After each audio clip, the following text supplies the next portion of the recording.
E aí, galera, como é que vocês estão? Hoje a gente vai estar aqui falando sobre, nesse caso, sobre o cálculo do módulo vetor resultante, beleza? É basicamente lá na base de vetores, né, pô? A gente vai, nesse caso, calcular ele através da lei dos cossenos.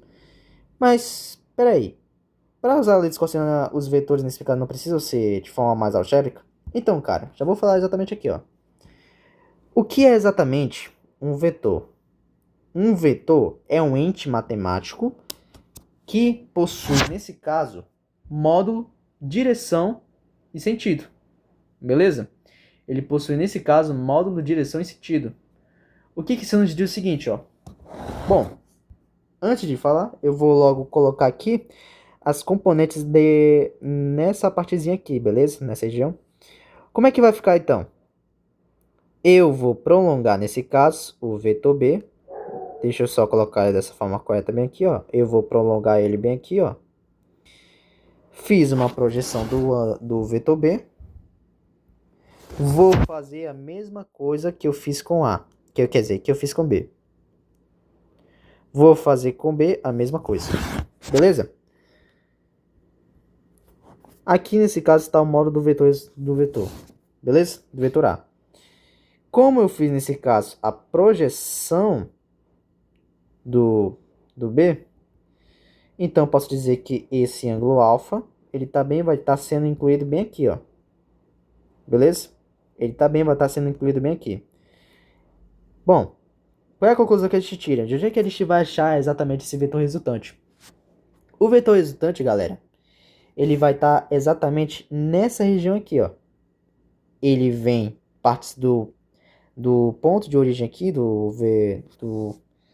da parte de onde vem o vetor B e o vetor A, né? Aí o que vai acontecer?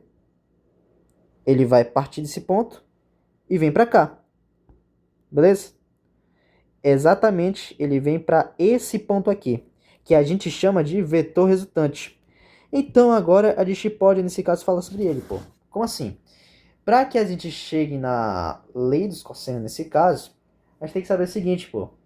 O vetor resultante, nesse caso, ele vai ser calculado sendo, nesse caso, de forma mais algébrica. Por quê?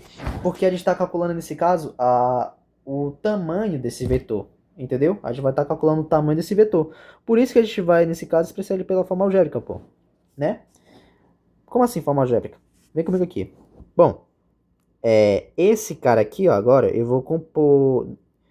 vou fazer as componentes do vetor B, que eu tenho nesse caso o vetor BY, e aqui nesse caso eu tenho o vetor BX, né? Eu vou colocar somente esse cateto aqui, ó, como se fosse quem? O BX. Então, a gente tem nesse caso, ó, o seguinte.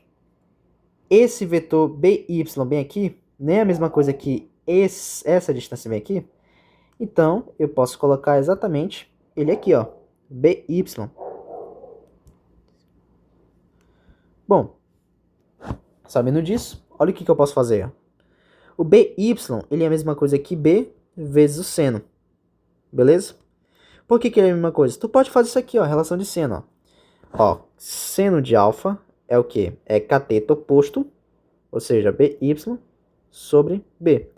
Isso vai ser igual a exatamente quanto? Ó? BY é igual a B vezes o seno de alfa. Beleza? Exatamente. Agora, o que a gente vai fazer agora é o seguinte. O BX também, ele pode ser expressado também pelo quê? Pelo B vezes o cosseno. Por que cosseno? Porque ele está do lado do ângulo, pô. Ele é o cateto adjacente. Aí você não concorda comigo que ele forma nesse caso? Esse triângulo aqui, ó. Esse triângulo aqui, ele não é retângulo? Então a gente pode fazer exatamente o quê? Aplicar um Pitágoras, entendeu? Então a gente vai ter nesse caso esse triângulo mais ou menos aqui, ó. Esse triângulo aqui, ó. Onde a gente tem nesse caso o vetor resultante, o B vezes o seno de alfa. Só que aí a gente tem o seguinte. Quem é nesse caso essa distância aqui, ó? Essa distância bem aqui. Não é o A, que a gente vai expressar agora na forma A, de forma algébrica, mais o B vezes o BX. Ou seja, a gente vai ter aqui embaixo A mais B vezes o cosseno. Agora é só fazer Pitágoras, não é? Agora é só fazer esse Pitágoras, já que a gente quer calcular o tamanho do vetor, então a gente vai expressar de forma algébrica, né? Bom, calculando para Pitágoras, a gente tem nesse caso, ó, r ao quadrado tem que ser igual a b vezes o seno de alfa ao quadrado mais a mais b cosseno alfa. Isso aqui é elevado ao quadrado. R ao quadrado, que é o vetor restante, a gente tem então b ao quadrado vezes o seno ao quadrado de alfa mais a ao quadrado mais b ao quadrado. Opa, a gente vai nesse caso fazer o seguinte. Fazendo nesse caso aquela parte de produtos notáveis, lembra? A mais b elevado ao quadrado é a mesma coisa que a ao quadrado mais 2 vezes ab mais b ao quadrado. A gente vai usar nesse caso essa notação aqui. Então, a gente vai ter nesse caso, ó, 2ab vezes o cosseno de alfa mais b ao quadrado vezes cosseno ao quadrado de alfa. Vou ajeitar esse cara aqui, ó, porque aqui, ó, eu posso, nesse caso, colocar esses dois aqui lado a lado. Não concorda comigo? Então vai ficar, então, b ao quadrado vezes seno ao quadrado de alfa mais b ao quadrado vezes cosseno de alfa ao quadrado mais 2ab cosseno alfa. Aí o que a gente tem, ó? R ao quadrado tem que ser exatamente igual a quanto? Esse cara aqui, esse b aqui, ó, ele não tá como nos dois temos. Vou colocar ele em evidência, então vai ficar aí nesse caso, ó, b ao quadrado que multiplica seno de alfa ao quadrado mais cosseno de alfa, opa, cosseno de alfa ao quadrado, mais 2 vezes, opa, esqueci de colocar o a ao quadrado aqui, né? Mais 2 vezes a vezes o b vezes cosseno de alfa mais a ao quadrado. R ao quadrado, portanto, é igual a quanto? Cara, r ao quadrado agora, a gente tem o seguinte, b ao quadrado vezes... Cara, você lembra disso aqui, ó?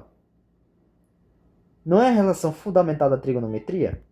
Exatamente. Essa aqui, nesse caso, é a relação fundamental da trigonometria, que vale exatamente 1. Vale exatamente 1. Mais 2 vezes AB cosseno de alfa mais A ao quadrado.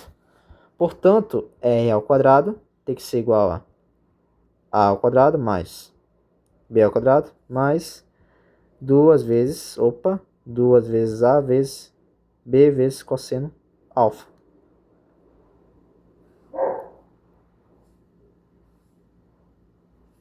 Como nós queríamos demonstrar.